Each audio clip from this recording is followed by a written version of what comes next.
you over, you just can't breathe. Do you feel your bones start to shake? Do you feel the earthquake? Do you feel your bones start to shake? Do you feel the earthquake? Do you feel your bones start to shake? Do you feel the earthquake? Do you feel your bones start to shake? What's up, guys? Sarah Benzer. I'm here for another video, and as usual, I'm here with my good friend Ty. And guys, I just want to take a quick second to apologize for this long 2-week delay between videos. It's actually the longest I've ever taken to post another video, but it was because I got married and I've just been celebrating my marriage, and a lot goes with that. So it was on good terms, not bad ones. So I'm happy to be back, and I'm going to be pummeling out content for you guys. When I left off, we had been focusing a lot on the half guard, and more specifically, how we can beat the underhook from the half guard. Because when I pass the half guard, one of my favorite things to do is allow my opponent to get the underhook, and he thinks he's going to get somewhere, and at that point I start to engage with back steps. So we're going to be following up on a lot of that. If you haven't seen any of those videos, I'm going to link them in the description. But today we're going to be looking at a omoplata slash Kimura slash monoplata slash armbar and a guillotine setup that I use by forcing reverse half guard with a back step. So I'll stop rambling, let's get into it. So guys, we're going to be here in half guard. Just to very quickly touch base on what we've been going over, the position we're looking at is he has the underhook. Whether he's on his shoulder or on his elbow, what I do doesn't change very much, right? So very quickly again, to review, what I do when they get the underhook is I pin his wrist. I pin his wrist with my thumb facing outwards like so, right? If you guys can see here. Let's turn. So I pin his wrist like this. I think it gives me better control than if I do this. So I pin down here, keep my elbow clamped relatively tight, and then what I'm going to do is I'm going to push myself forward to force him back to the mat, and as I push myself forward, I use my toes to kind of free myself so that I'm more mobile. So like this. Okay? I'm going slow for the sake of demonstration, but we move quickly. So let's move back. So again, I'm here, I pin his wrist, I don't let him get up, and I come forward.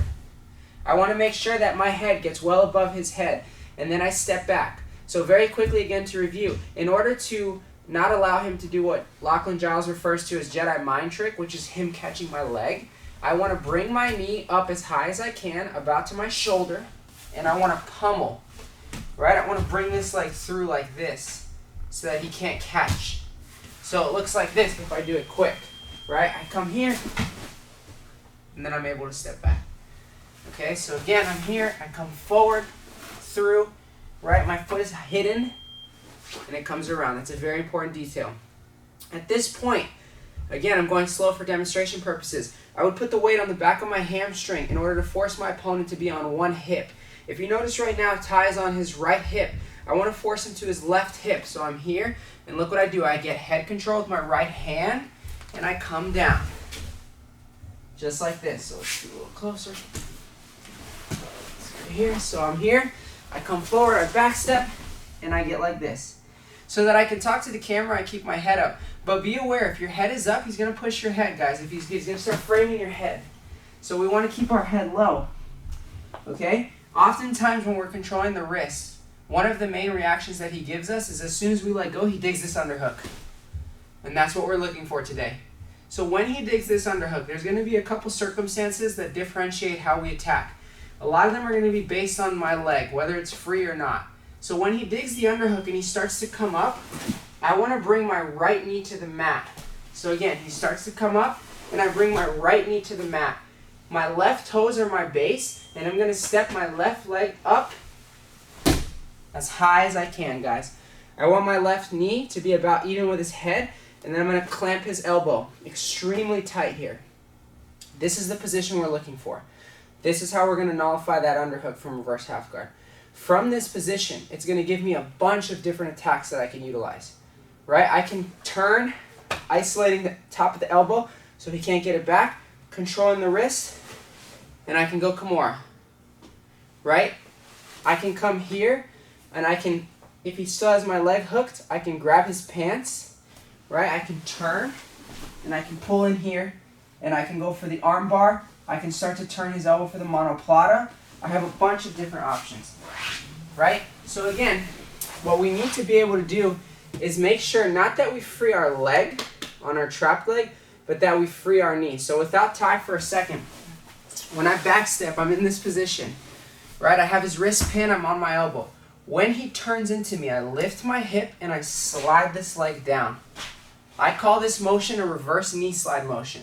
So I have to be quick, right? I let go of his wrist, he digs the underhook, he bridges up. Now I may be able to get my leg out or not. And then this leg now steps. High. So again, we're here. Let's turn this one so you guys can see that leg. He has the underhook and half guard. I'm in a bad position. I pin his wrist. I come forward. I pummel my leg out, and I'm here. Let's turn. Now look, guys. He's going to come up with the underhook. You see my right knee? One more time. He comes up. Now he comes up. Everything. And I get to here, guys. I counter this underhook. Let's come back this way. So one more time. He has the underhook. Pin, come up, pummel, here, and I get to here. So let's turn. So guys, once I get this control, we have the Kimura. If your opponent is really strong, let's move back just an inch. If your opponent's really strong and you think they're trying to force up, you're gonna be able to free your leg. So as he starts to come up, you free your leg, frame his face, and he comes up, up, up, up, up. You lock the omoplata. So one more time. We're here. He's got my leg trapped. He starts to come up, up, up. Pin the head. And I throw over for the omoplata. Right? You already pretty much have an omoplata because of the hand placement. If his hand was in front, we don't have as much. Since his hand is back here, we have it. Now I'm going to give you guys one of my favorite attacks and the one that I typically look for from here, especially if my leg is still trapped. So what I like to do, let's move back again. When I get here, is I'm going to take my right hand and I'm going to dive. I'm going to dive around his head. The most important thing that I can do here is get good base and pin his head with my ribs. So watch what I do. My right hand's going to dive, and I'm going to hit his head with my ribs. And I'm going to allow myself to come to a shoulder and head, like this. You can use this hand for base if you don't want to base directly on your head, like this. Now look, guys. My ribs are smashing his head. So I don't want to be here, I want to be here. Okay, I want to be on my side. My left hand is going to come in. I'm going to make space here. It's going to find my hand. Right? I'm going to get my grips. I'm going to bring my elbow above his head. And I'm going to finish by arching my back. So again, I'm here. Elbow comes above the head. And we arch. So guys, the grip I'm using is this. High elbow grip. But this happens quick. He's here. He's concerned with his arm. Right? Maybe he's trying to come into you. I get his head, guys. Look, I'm underneath his chin. Now look, left hand comes through. Finds the grip. Elbow comes in, and I choke. Guys, if he rolls you, perfect. I get tighter on my choke, and I get the finish. I could feel Ty's neck there. That one was tight. So guys, that's one of my favorite attacks from there, especially no gi. And you'll often find me floating in these different guards. I'll try to link a video to where I've actually used these passes in competitions and these specific attacks. But once we force this underhook position, this reverse half guard underhook, there's so many different things, guys, and it's going to differentiate person to person what you do. You can literally do go-go platas, monoplatas, arm bars. There's just so many different opportunities there. And one thing that I want to show you, conceptually speaking, about countering the underhook is that you can implement this from side control. So let's look if I'm in side control. Alright, I have head and arm control, I'm pinning him. Maybe he pummels the underhook. Look, I can slow his underhook down, he starts to turn, and I step over. Right? Once I step over, same position, right? If he starts to keep coming up, I can push, throw for that omoplata. Right? If we're stuck like this, I can turn, start to look for the arm bar, start to turn the elbow for the monoplata. There's a bunch of different things, but it all comes from there. So again, if I'm just in side control, my opponent gets that underhook, I come here. Right? Like I said, you can do go-go platas if you want to be mean. No, I'm kidding.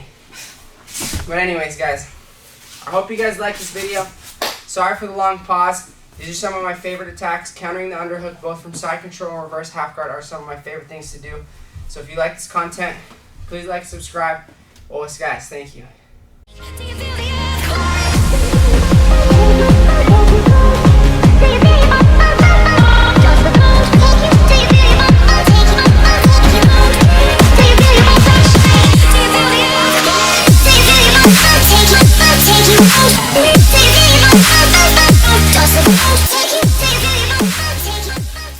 Hey guys, thanks so much for watching, and as usual, if you like this content, please don't forget to hit the thumbs up, like, and subscribe. It really helps me. Os!